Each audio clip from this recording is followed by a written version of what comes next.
ازيكم عاملين ايه؟ يا رب تكونوا بخير. النهارده ان شاء الله كده بقى هنعمله ايه؟ كشري. فام كنت محتاره على الاكل فقلت نعمله كشري اي حاجه.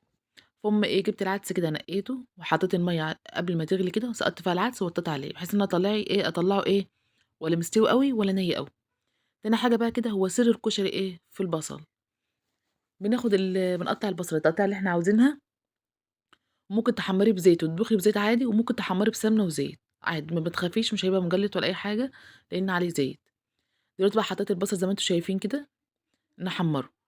ممكن تحمّريه بدقيق وملح زي ما تحبّي، ممكن تعملي كده، بس أنا باحبه كده من غير دقيق وملح، مش عارفة ما حبّيتوش يعني ما فضّلتوش بدقيق، بس زي ما تحبّي اللي أنتِ عاوزاه. أبدأ بقى أول حاجة أعمل الرز، هاخد بقى طبعًا زيت على سمنة من البصل عشان يبقى ريحة البصل في طعم الكشري، هو ده سر المحلات، بيطبخوا بالزيت بتاع البصل. زي ما أنتم بقى شايفين كده، حمّرت الشعرية وبعدين سقطت عليها الرز وشوّحته شوية وحطيت المَيّة المغلية واسيبه بقى يتشرّب براحته. واقعد بقى اقلب البصل كل شويه، بس اهم حاجه تهدي عليه النار، لان مش حاطه زيت كتير ولا سمنه، حاطه على قده كده يعني. هدي عليه النار هيطلع معاكي طري من جوه ومقرمش من بره. جربيه وهيعجبك. فهم بقى كده نبدا نعمل التوميه بتاعه البصل بتاع عفوا الطماطم بتاعه الكشري. خدت شويه سمنه على زيت من بتاعه البصل، حمرت فيها فصين توم وابدا انزل عليها بقى بالبهارات. بهارات مشكله، شويه فلفل اسمر، حبه ملح اللي تحبيه زي ما تحبي. وانزل بقى عليها بالطماطم. الطماطم عملتها إزاي؟ جبت الطماطم غسلتها كويس وحطيت عليها بصلاية وفصين توم وسِبتهم يستووا مع الطماطم شوية، وبعدين سِبتهم يبردوا وضربتهم في الخلاط. ماشي، أدي دي الصلصة بتاعة الكشري. شايفين بقى أوريكم البصل عامل إزاي؟ حمّريه التحميرة اللي تعجبِك زي ما تحبي. زي ما أنتم بقى شايفين كده، شوفي مخربش إزاي؟ بيخربش من برّه كده وطري من جوّه. جربوه وقولوا لي رأيكم. دلوقتي بقى هنعمل إيه، بازوّد بقى شوية، زوّدت المرة دي زيت ما حطيتش سمنة. واحط البصل واوطّي عليه شوية. هُم دلوقتي بقى حطيت شوية خل للصلصة بتاعة الكشري وشوية ملح، واسيبها بقى إيه تتسبك براحتها. دلوقتي بقى هنعمل إيه، المكرونة اللي تحبيها، زي ما تحبي، أنواع المكرونة اللي أنتِ عاوزاها.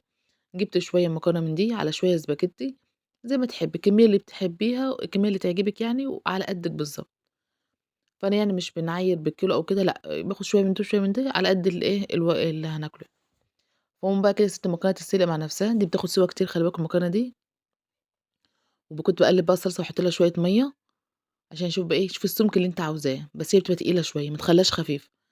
وابدأ عملت بقى التومية زي ما أنتم شايفين كده، باحمّر التومية، خدت شوية برضُك زيت من بتوع البصل، واحمّر بيه التومية وانزل عليها بالخل واسيبها تغلي مع نفسها وليمون. دلوقتي بقى هاعمل الشطة بتاعة الكشري. الشطة بتاعة الكشري تعمليه إزاي؟ تجيبي حبة الشطة اللي هتحطيهم في الصحن، عليهم كبشة من التومية اللي أنتِ عاملاها، على كبشة صلصة من اللي إحنا عاملينها. دي التومية بتاعة الكشري. ما فيش ولا أسهل ولا أروع من كده. أبدأ بقى أغرف معاكم.